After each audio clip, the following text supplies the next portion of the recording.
There was a wolf at the gallery door, which meant it must be Thursday, which meant Bryce had to be really goddamned tired if she relied on Danica's comings and goings to figure out what day it was.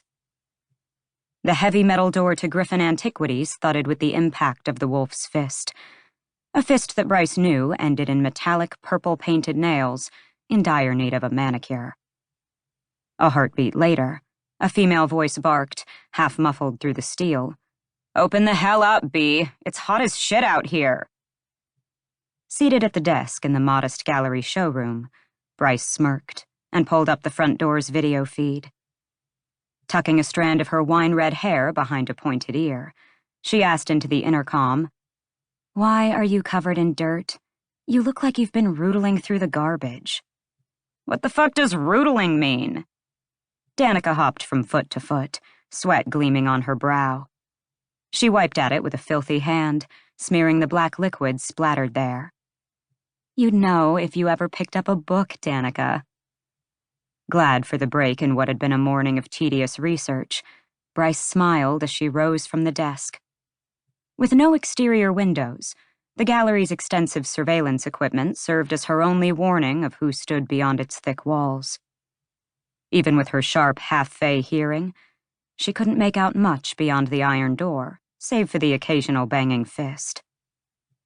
The building's unadorned sandstone walls belied the latest tech and grade-A spellwork that kept it operational and preserved many of the books in the archives below.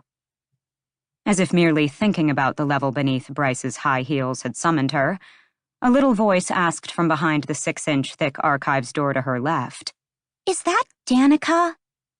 "Yes, Lahaba." Bryce wrapped her hand around the front door's handle. The enchantments on it hummed against her palm, slithering like smoke over her freckled golden skin.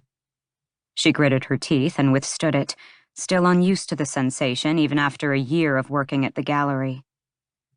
From the other side of the deceptively simple metal door to the archives, Lahaba warned, "Jessica doesn't like her in here."